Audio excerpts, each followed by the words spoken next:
Imagine for a second a cinematic establishing shot. We open on a building so incredibly magnificent that it honestly defies the logic of its time. Oh, yeah, totally. And as the camera pans through this vast, echoing golden space, we see the footprints of 1,000 lifetimes. Over in one corner of an upper gallery, there's a bored 9th century Viking mercenary who literally carved his name into the marble wall. Just, to pass the time. Exactly, just killing time. But then the scene shifts, and you see 13th century crusaders driving pack mules across those same pristine floors. Which is a wild visual. It really is. And fast forward 1,500 years, and global leaders from the Pope to the President of Turkey are still actively fighting over the very identity of this exact same structure. It is a place that, well, it refuses to be just a backdrop to history.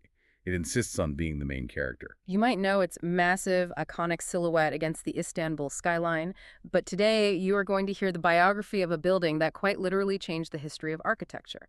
We are taking a deep dive into the Hagia Sophia, or Holy Wisdom. Yeah, and to do this, we are pulling from a massive stack of sources today. Huge stack. We've got primary texts from 6th century Byzantine historians like Procopius, deep dive structural engineering journals analyzing ancient mortar, and even modern UNESCO heritage reports. The mission here is to really understand how this one specific space served as the ultimate geopolitical prize for 3 completely different empires. Right. I want you to just imagine standing on a stone floor that was deliberately designed to look like a petrified sea. A floor where Byzantine emperors, Ottoman sultans, and modern tourists in sneakers have all walked. The Hagia Sophia is not just a structure made of stone and mortar and some incredibly expensive marble. It is a living, breathing mirror of human ambition, of faith, and fundamentally of power. Right. Every single crack in its walls, every mosaic, every minaret tells the story of a civilization either rising to its absolute peak or crashing down into ruin. Well, I want to look at those origins first because the sources paint a picture of unbelievable chaos.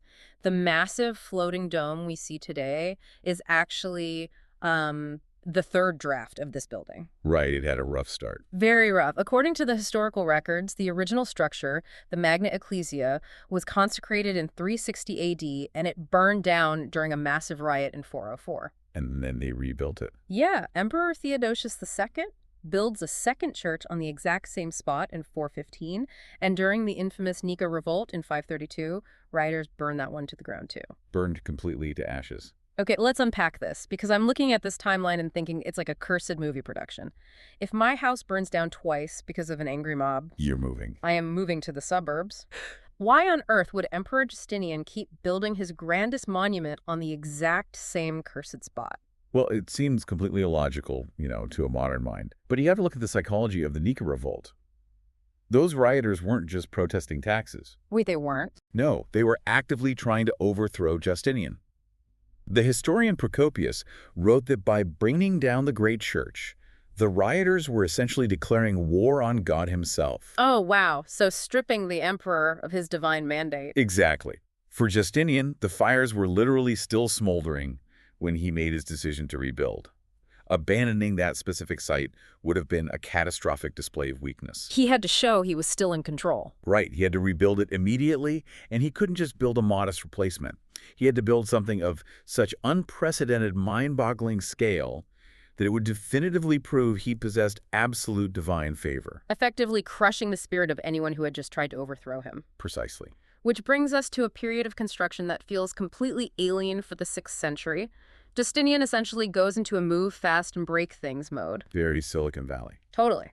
But instead of hiring traditional architects or master masons, the sources say he hires 2 Greek minds, Anthemius of Tralles and Isidore of Miletus.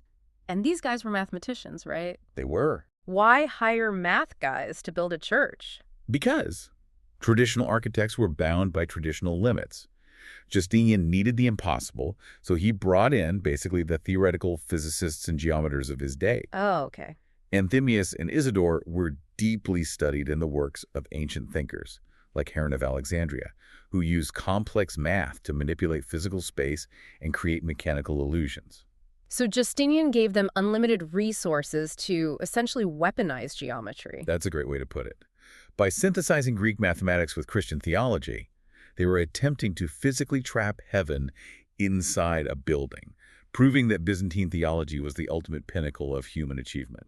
Okay, but how does that translate into actual bricks and mortar? Because I am trying to wrap my head around this central dome. It's like over 100 feet across, and it sits on top of a square room. Right. If I try to put a round bowl on top of a square box, it doesn't fit securely. There are awkward gaps at the corners. How did these mathematicians solve that? They utilized a massive breakthrough called pendentives. So imagine that square room. Instead of just resting the dome on the flat walls, they built these massive spherical, triangular sections of masonry in the four corners of the room. Wait, spherical triangles? Yeah, these triangles, the pendentives, they curve upward and inward, gradually transforming the square base into a perfect circle at the top. Oh, I see. That circle then seamlessly supports the massive dome. Crucially, it channels the millions of pounds of weight away from the walls and down into four massive central piers. That explains the optical illusion in the sources. Because the massive weight is being funneled down those four hidden piers instead of the walls, they could actually pierce the base of the dome with 40 arched windows. Exactly. So when the sunlight floods in, the dome looks like it's literally hovering in the air, suspended from heaven by a golden chain. It's breathtaking. And they built this entire thing, what was then the largest interior space in the world, in just 5 years and 10 months. But moving that fast had to have consequences. I read that the dome actually collapsed just a couple of decades later. If they had unlimited money and genius mathematicians, how did they mess up the engineering that badly? Well, the fatal flaw was the speed itself. To build that quickly, they were laying down course after course of brick using incredibly thick layers of mortar. In fact, the mortar joints were wider than the bricks themselves. But they didn't wait for the mortar to cure. So it was just wet. Yeah, you have this staggering amount of wet, settling material supporting an incredibly heavy, shallow dome. I need a visual for this. What was physically happening to the building? Think of the original shallow dome like a person trying to do a split on a slippery floor. Oh, wow. Okay. The immense weight is pushing their legs outward, creating a massive shear load that strains the supporting walls. The wet mortar just couldn't hold it. The walls literally began to lean outward under the pressure. That sounds terrifying. It was. When a series of earthquakes hit the city a few years later, the structure was already fatally compromised. In 558 AD, the main dome just couldn't take the outward pressure anymore and completely collapsed, taking the main altar down with it. That must have felt like a terrifying omen for the empire. But they didn't just leave it in ruins. No, Justinian brought in Isidore the Younger, the nephew of the original architect. He analyzed the failure and completely changed the physics of the roof. What did he do? He used lighter materials, rebuilt the walls to be vertical, but his genius move was raising the dome about 20 feet higher. So making it less shallow. Right. Returning to our analogy, if the original dome was a person doing a split, the new dome was a person standing up straight with their feet close together. That makes perfect sense. By making the dome taller and steeper, the weight shot directly downward into the floor, rather than pushing outward against the walls. That single 6th century fix is the primary reason the core of the building survives today. Surviving the laws of physics is one thing, but surviving the brutality of human history is a completely different story. Very true. Once the architecture is stable, this divine hovering space becomes a very earthly canvas for the people living inside it. And here's where it gets really interesting. One detail from the sources that absolutely blew my mind was the Viking graffiti. Oh, the runic inscriptions in the upper gallery. Oh, yes. You have this breathtaking space covered in shimmering gold mosaics, rare polychrome marble, columns brought from ancient temples in Baalbek. It is the absolute untouchable center of Orthodox Christianity. Right. And up in the southern section of the upper gallery, a Viking soldier serving in the emperor's elite Varangian guard just takes out his knife and scratches runes into the marble that translate roughly to Halfdan was here. It's hilarious. It is. It is such a profoundly mundane, relatable act right in the middle of this transcendent majesty. It really firmly grounds the building in reality. It forces us to remember that for centuries, real, everyday people lived, worked, and sometimes got incredibly bored inside those walls. The Hagia Sophia wasn't a museum back then. It was the active, beating heart of the city. But that status also made it a massive target. Because Justinian and subsequent emperors poured the entire treasury into these gold mosaics, silver altars, and jewel-encrusted icons, the Hagia Sophia wasn't just a church anymore. It was effectively the ultimate bank vault of the ancient world. Yeah. And in 1204, an army showed up looking for a massive payout. The Fourth Crusade. This is one of the darkest chapters in the building's history, and you have to remember, this wasn't an attack by a foreign competing religion.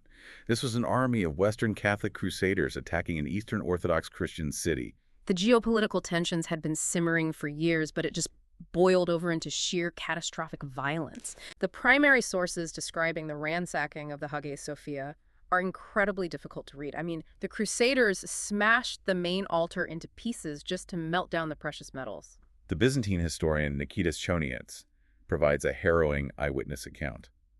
The Crusaders were so weighed down with stolen gold and silver that they actually brought pack animals, mules, and donkeys right inside the pristine sanctuary to carry the loot away. That's awful. Choniets describes the visceral horror of watching these mules slip on that smooth, petrified sea of a marble floor. When the animals fell and broke their legs, the Crusaders simply disemboweled them on the spot, spilling blood and entrails across the most sacred space in the Orthodox world. And to add the ultimate insult to that absolute desecration, the primary orchestrator of the sack, Enrico Dandolo, the blind doge of Venice, was later buried inside the Hagia Sophia. Yeah, you can still see his cenotaph marker in the upper gallery today. You destroy a city, butcher animals in its holiest site, and then demand to spend eternity buried there. What does an event like that do to the broader world stage? Well, it permanently severed the relationship between the Catholic West and the Orthodox East. The psychological scar never healed. The Crusaders understood a fundamental truth about the Hagia Sophia.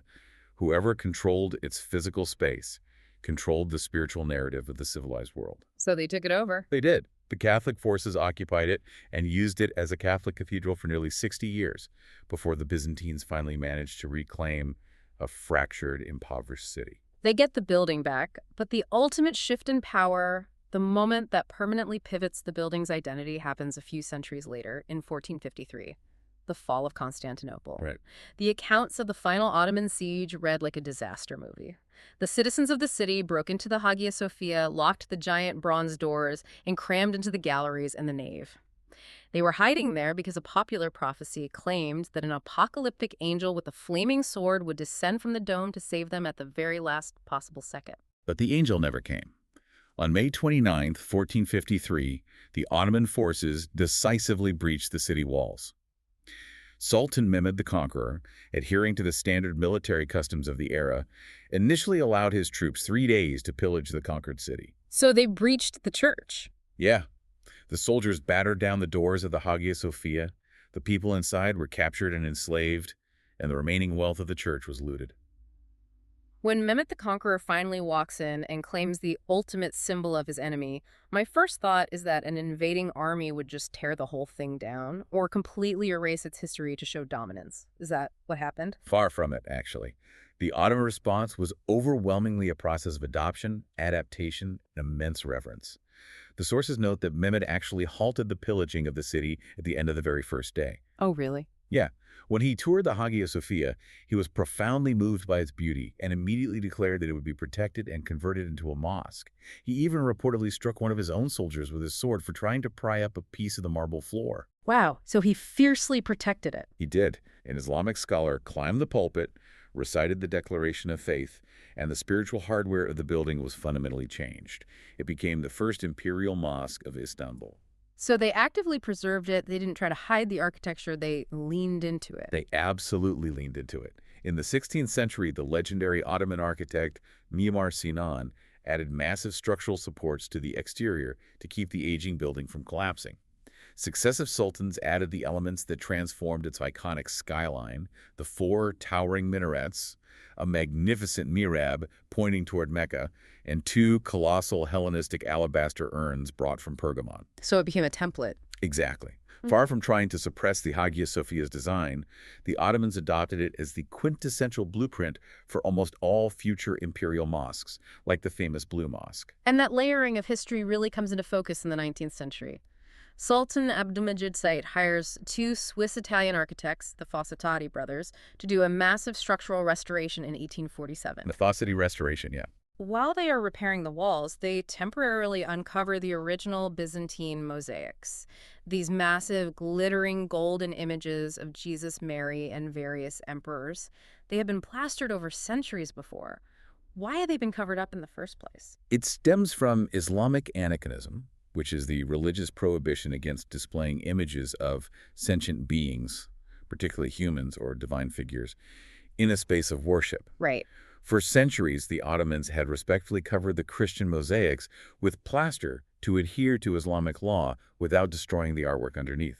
What's fascinating is how the Fossati brothers handled the discovery. What did they do? They meticulously documented and painted watercolors of these hidden mosaics for the historical record. And then, respecting the building's function as a mosque, they carefully covered them back up. And to complete that interior restoration, they hung those absolutely massive, striking circular medallions painted with gold Islamic calligraphy, the names of Allah, Muhammad, and the early caliph. They're huge. Those medallions still dominate the massive nave today, hanging right alongside the spaces where the Christian mosaics were hidden. The building was literally carrying both histories, physically layered on top of each other. Which brings us into the 20th century, where this dual identity collides with modern nation building. Right. In 1935, Mustafa Kemal Ataturk, the founder of the secular Republic of Turkey, makes a monumental decision. He transforms the Hagia Sophia from a working mosque into a secular museum.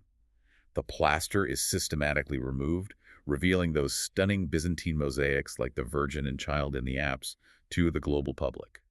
Now, I want to pause here for a second because our sources get heavily into the modern politics of this space, and as always on this deep dive, we are strictly the messengers here. Exactly. We aren't taking any sides or endorsing any political views. We are simply reporting on the facts and the polarized global reactions documented in our source material.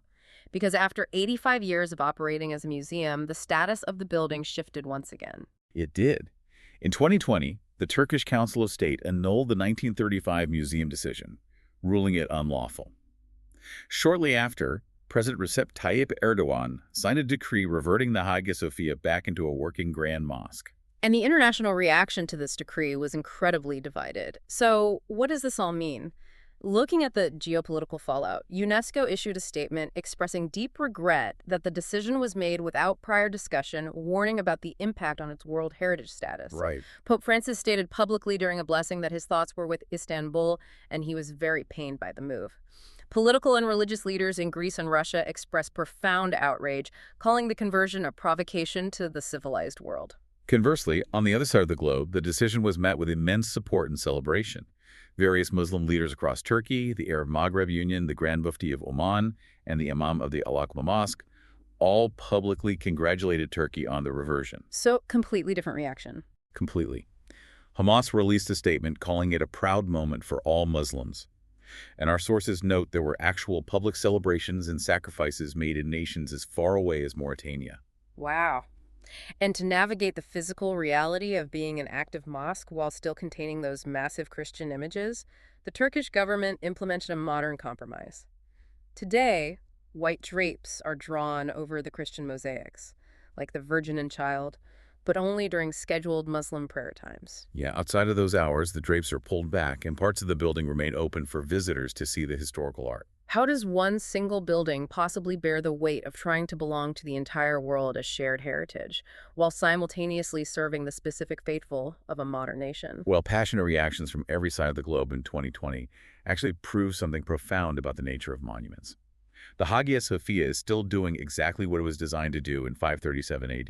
Serving as a symbol. Yes. It remains the ultimate symbol of state power, cultural identity, and spiritual authority. It is not a dead relic sitting quietly behind velvet ropes in a glass case. It is a live wire. When we step back and look at the sheer scale of this biography, from a wooden-roofed church that burned to the ground during a chariot racing riot, to Justinian harnessing advanced mathematics to build a hovering dome. It survives the brutality of crusaders, welcomes an Ottoman conquest that turns it into the architectural template of a new empire, uncovers its hidden faces as a secular museum, and now operates once again as a mosque. Every single era has looked at the Hagia Sophia and tried to mold its marble and space into a reflection of its own highest ideals, and every era has left a permanent scar, a mosaic, or medallion behind for the next generation to deal with. Which leaves us with a fascinating and maybe slightly unsettling thought to ponder today. If the walls of the Hagia Sophia could speak, they wouldn't just tell us an ancient story about world religions or dead emperors. They would force us to ask a difficult question about our own modern legacy. Oh, absolutely. Think about the world we are building right now. If a completely new civilization took over the globe tomorrow, what would they repurpose our greatest buildings into? What will our glass skyscrapers, our massive sports stadiums, or our national monuments actually say about what we truly valued 1,500 years from now? It's a very humbling perspective. The permanence of our greatest achievements is only ever guaranteed by the people who come after us. It truly is. Thank you for taking this deep dive with us today into the beautiful, turbulent life of the Hagia Sophia. Keep questioning the walls around you, keep exploring, and we'll catch you on the next deep dive.